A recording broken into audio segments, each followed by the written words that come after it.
जिंदगी में किसी को प्रपोज किया है क्या? अच्छा, नहीं किया है। अगर प्रपोज कैसे करते सीखना है। अच्छा, अगर सीखना रहेगा ना तो मरीन ड्राइव पे जाओ। अपने मुंबई में मरीन ड्राइव है ना। तो मरीन ड्राइव पे ना हम लोग भी ऐसे ही दो दोस्त गए थे। मतलब प्रपोज कैसे करते वो सीखने नहीं गए थे, हम लोग घूमने गए थे। हम लोग सोचे शाम को जाएंगे मस्त, वहाँ पे मरीन ड्राइव पे सनसेट होता है, वो सीन देखेंगे। भाई सनसेट सबको पसंद होता है ना। तो हम लोग ने ऐसे प्लान करके गए शाम को। अब हम लोग 5-6 लोग, सब सिंगल बंदे, बराबर। अब सिंगल लोग सनसेट ही देखने जाएंगे, लेकिन वहां पे क्या हो रहा था मालूम है क्या? बहुत सारे लड़का लड़के आए थे और मरीन ड्राइव का जो बेंच है वहां पे लड़की बैठी हुई है और एक लड़का है जो अपने घुटनों पे बैठा हुआ है और अपने हाथ में गुलाब का फूल लेके आ रहा है।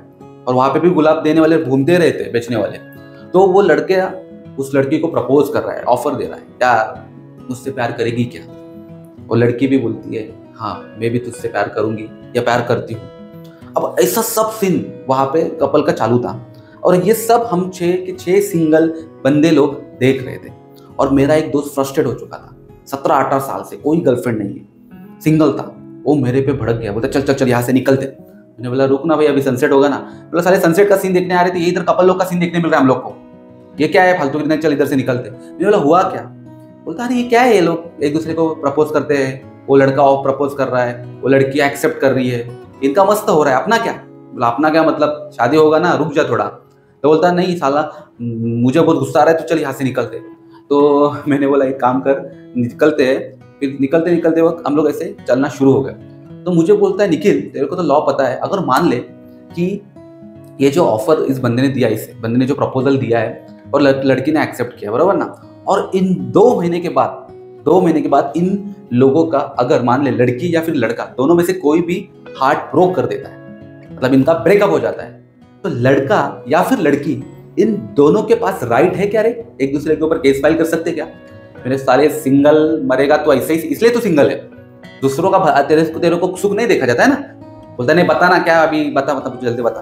मैंने बोला नहीं, लड़का या फिर लड़की अगर 2 महीने में रिलेशनशिप में आ चुके हैं, अगर कोई हार्ट ब्रेक भी करता है एक दूसरे का, तो क्या फर्क गिरेगा, कोई केस फाइल नहीं होगा, क्योंकि ये सोशल टाइप्स ऑफ एग्रीमेंट्स होते हैं। मतलब जब ऑफर और एक्सेप्टेंस आता है ना, तो प्रपोज किया लड़के ने, लड़की ने एक्सेप्ट किया, तो ऑफर एक्सेप्टेंस आया तो एग्रीमेंट बना, बराबर ना। तो सोशल टाइप्स ऑफ एग्रीमेंट में कोई प्रकार का लॉ का फोर्स होता नहीं है, तो केस फाइल नहीं होगा। मेरे को बोलता हट साला, तो क्या मतलब है? मतलब क्या मतलब है, मतलब साले आगे भी चलेगा ना, तू सोच रहा है ब्रेकअप होगा, आगे चला लाइफ अच्छा हो सकता है ना। बोलता है हाँ चल चल चल। अभी थोड़ा हम लोग ना चौपाटी की तरफ जा रहे थे, आगे थोड़ा बढ़ रहे थे। अब जैसे चौपाटी की तरफ बढ़े ना, तो वहां पे एक मैटर हो रहा था। मैटर में लोगों को ना जब एक दूसरे का मतलब किसी और का झगड़ा चालू रहता है ना, तो बहुत इंटरेस्ट होता है देखने के लिए। तो हम लोग भी 6 बंदे लोग वहां पे, तो हमारा कुछ काम नहीं था, सनसेट तो जा चुका था, तो हम लोग चले गए वो मैटर को देखने के लिए। चलो सनसेट का सीन नहीं दिखने मिला, ये मैटर का सीन देख लेते। अब वो मैटर देखने गया तो वहां पे ना 2 बंदे लोग थे। एक बंदा जोर जोर से बोल रहा है, तूने मुझे क्या बोला था, तूने मुझे बोला था कि 3 लाख में, ये आज 10 तारीख है, 10 तारीख को तू मुझे क्या करेगा, कार बेच के जाएगा ना, बराबर। 3 लाख का कार है, तूने मेरा डील हुआ था तेरा और मेरा, तूने मुझे क्या बोला था, ऑफर दिया था 3 लाख में कार खरीदूंगा, बराबर ना। और मैंने भी बोला था कि तुझे भी 3 लाख दूंगा और आज के दिन मुझे कार तू देगा। आज तूने मुझे यहाँ पे बुलाया है और तू कार नहीं लेके आया, मुझे आज के आज कार चाहिए था, मुझे वो कुछ मालूम नहीं, ये तेरा मैं पैसा लेके आया हूँ, मुझे फटाक से कार लाके दे। ऐसा फुल जोर जोर से मैटर हो रहा था इनका, बहुत जोर से झगड़ा हो रहा था। अब मेरा 17-18 साल वाला सिंगल वाला दोस्त, उसके दिमाग में और एक क्वेश्चन आया, मुझे पूछ रहा है यार निखिल, ये जो कार का इन्होंने देख, वहां पे भी तूने क्या बोला था, एग्रीमेंट होगा, लॉ का फोर्स होगा, तो ही क्या होगा, एक दूसरे के ऊपर केस फाइल होगा, बराबर ना। अब वो कपल के केस में तो नहीं हुआ, तो मुझे बता, ये जो अभी एक बंदे ने ऑफर दिया था कि कार खरीदेगा, एक बंदे ने एक्सेप्ट किया था, हाँ 3 लाख में कार उसको मतलब वो खरीदेगा और पैसा देगा 3 लाख रुपया। तो अब मुझे बता, मान ले कि ये बंदा भी कार लेके नहीं आया है, बराबर, जो आज का डेट में उसको देने का था, और ये पैसा लेके आया, लेकिन इसने जो प्रॉमिस किया था कार जो लेके आएगा बेचेगा, वो कार लेके नहीं आया। तो अब ये जो पैसा देने वाला बंदा है, इसने भी प्रॉमिस किया था पैसा देगा, लेकिन ये पैसा लेके आया, लेकिन कार देने वाला कार लेके नहीं आया, उसने उसका प्रॉमिस नहीं निभाया। तो अब ये जो बंदा है जो कार खरीदना चाहता था, जो बायर है, वो क्या केस फाइल कर सकता है क्या उस सेलर के ऊपर जो कार बेचने के लिए रेडी था लेकिन कार लेके नहीं आया? मैंने बोला हाँ हो सकता है। बोला कैसे, बता मुझे। उधर तो तूने बोला कि नहीं वो कपल का ब्रेकअप हो जाएगा तो कोई केस फाइल नहीं होगा, तो इसमें कैसे होगा? तो मैंने उसको क्या बोला कि देख भाई ये जो एग्रीमेंट हो रहा है ना इसका, ये बायर और सेलर का, जिसमें सेलर ने प्रॉमिस किया था ना कि मैं कार बेचूंगा, बराबर, और बायर ने भी प्रॉमिस किया था कि मैं तुझे 3 लाख रुपए दूंगा। अब बायर जो था अपना प्रॉमिस निभा रहा है, बराबर ना। अब सेलर जो है वो उसका प्रॉमिस नहीं निभा रहा है, तो अब बायर के पास पूरी अथॉरिटी है के ऊपर केस फाइल करेगा, यानी उसमें लॉ का फोर्स ऐड हो जाएगा। वो मुझे पूछता है अरे लॉ का फोर्स मतलब क्या? मैंने बोला एनफोर्सेबिलिटी बाय द लॉ। बोलता ठीक से सिंपल में समझा रहे। बोला एनफोर्सेबिलिटी बाय लॉ मतलब क्या कि लॉ आपको पावर देता है कि अगर आपको किसी व्यक्ति ने प्रॉमिस किया है लेकिन वो व्यक्ति उसका प्रॉमिस फुलफिल नहीं कर रहा है, तो लॉ का फोर्स लगाएगा, लॉ उसका फोर्स लगाएगा, यानी केस कोर्ट में जाएगा, तब लॉ उसका फोर्स लगाएगा और उसको बोलेगा कि भाई इसको कार बेच, तेरा प्रॉमिस कंप्लीट कर। तो उसे हम लोग क्या बोलते हैं? Enforceability by the law. बच्चा बोला अच्छा ऐसा होता है क्या? मैंने बोला हाँ ऐसा होता है। तो जब भी तू लॉ का फोर्स लगाएगा ना, तो उस टाइप्स ऑफ मतलब देख, पहले तो उनका ऑफर एक्सेप्टेंस एग्रीमेंट था बायर और सेलर का, और लॉ का फोर्स भी आ गया, तो ये डायरेक्टली ना कॉन्ट्रैक्ट बनता है। और जब कॉन्ट्रैक्ट कोई भी चीज बनती है ना, तभी केस फाइल हो सकती है।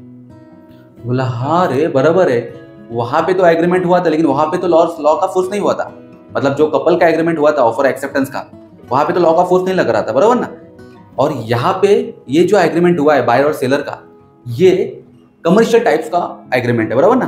तो उसमें एग्रीमेंट हुआ है लेकिन लॉ का फोर्स भी लगा है। मतलब लॉ ने, मतलब ये अगर प्रॉमिस किया है तो उसको कुछ भी करके मुझे पेमेंट मतलब कार बेचना ही है। तो जो एग्रीमेंट में लॉ का फोर्स अप्लाई होता है वहां पे कॉन्ट्रैक्ट कंप्लीट हो जाता है। और जब कॉन्ट्रैक्ट कंप्लीट हो जाता है तो दोनों पार्टी के पास पूरा राइट अवेलेबल हो जाता है केस फाइल करने का।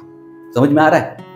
तो ये जो मैंने किस्सा बताया ना, वो कॉन्ट्रैक्ट का डेफिनेशन ही कवर कर रहा है, अगर तुम लोग को ठीक से समझ में आएगा तो, बराबर ना। क्योंकि कोई भी ऑफर या कोई भी एक्सेप्टेंस और प्लस कंसिडरेशन, ये तीनों चीजें मिलती है ना, तो क्या बनता है? एग्रीमेंट बनता है, बराबर ना। लेकिन कॉन्ट्रैक्ट कब बनता है? जब लॉ का फोर्स अप्लाई होता है। मतलब आप कोई भी व्यक्ति हो, अगर आपने प्रॉमिस किया और आप परफॉर्मेंस नहीं दे रहे हो आपके साइड की, तो फिर लॉ आपको फोर्सफुली वो करके बोलेगा, अगर सामने वाला व्यक्ति आपके ऊपर केस फाइल करेगा तो जब कॉन्ट्रैक्ट बनता है तो आपके पास फुल अथॉरिटी, आप केस फाइल करो और उसने जो प्रॉमिस किया था वो प्रॉमिस को परफॉर्म करने उसको बोलो। लेकिन ये जो किस्सा मैंने तुम लोग को बताया, उसमें एक चीज तुम लोगों ने नोटिस की रहेगी कि इसमें 2 टाइप्स के एग्रीमेंट बताए, बराबर ना। एक जो कपल का था, जिसको मैंने क्या बोला कि सोशल टाइप्स ऑफ एग्रीमेंट है, और दूसरा एक कमर्शियल नेचर का एग्रीमेंट था। मतलब जो बायर और सेलर जो कार का हुआ था एग्रीमेंट, वो कमर्शियल नेचर का था। तो कमर्शियल नेचर के एग्रीमेंट में लॉ का फोर्स अप्लाई हुआ और सोशल नेचर के एग्रीमेंट में लॉ का फोर्स अप्लाई नहीं हुआ है, बराबर ना। तो टाइप्स ऑफ एग्रीमेंट कौन से होते हैं, अगर तुम लोग को उनको जानना है